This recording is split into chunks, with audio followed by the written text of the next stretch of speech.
Yo, what's up guys? Today I'm going to show you how to make a tuna melt. You can also use the tuna salad in a roll or toasted baguette and it's super good. All right, so to get started, we're just going to drain 4 5-ounce cans of tuna. Try and squeeze out as much liquid as you can. And then when you're done with that, just add all the tuna to a mixing bowl.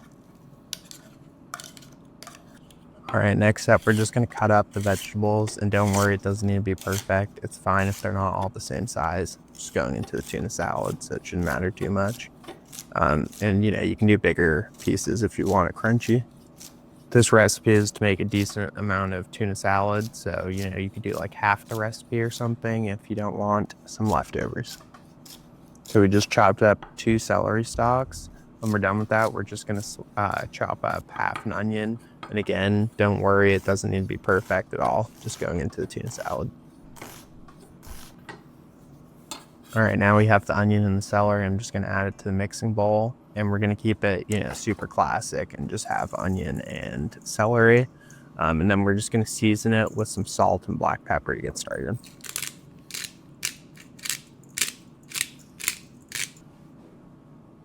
Okay, I'm just gonna add a quarter of a lemon and squeeze that on, and then I'm gonna add some extra virgin olive oil. I'm gonna add 1 teaspoon and add a little bit extra, maybe closer to 2. Okay, then we're gonna add half a cup of mayo. It's probably a little bit more. And just like always, this recipe is just a recommendation. If you want to change things, go ahead. I just give it a little taste test and then added a little more olive oil, salt, and I added another just 1/4 of the lemon.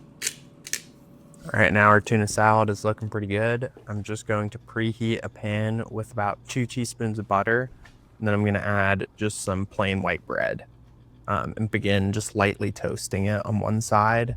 And then I'm going to flip it over and add some American cheese. You can also use cheddar cheese if you want, or, any cheese you like. I think American is probably, the most classic. It just melts really well.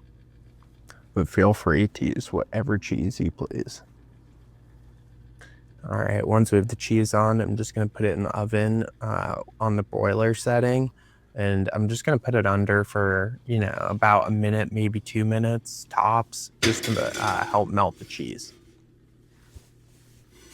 All right, our cheese is melted nicely. I'm just going to take it out now and then layer some of the tuna salad onto one piece of the bread. Try and layer the tuna as evenly as you can. And then we're going to turn this into a sandwich and flip it a few times. The heat of the pan right now is just a little bit under medium. And I'm going to add a little bit of butter in a second as well, just to help it get a nice brown color.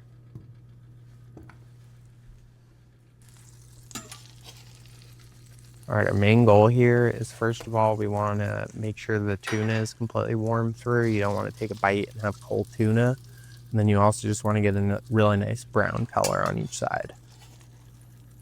Our goal here is to get a nice golden brown. You can definitely go a little bit darker if you want to. Also, if your cheese hasn't melted properly, you can just add some water to the pan and then throw on the lid for about a minute, and that should help melt everything. All right, looks pretty good to me. I'm just gonna flip it over one last time, let it cook for a little bit, and then I'm gonna throw it on the cutting board and slice into it.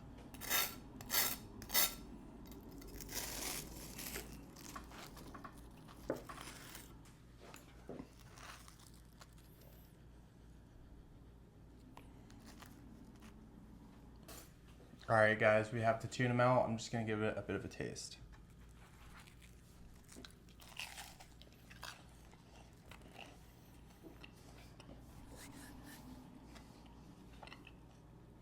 One of the best sandwiches out there.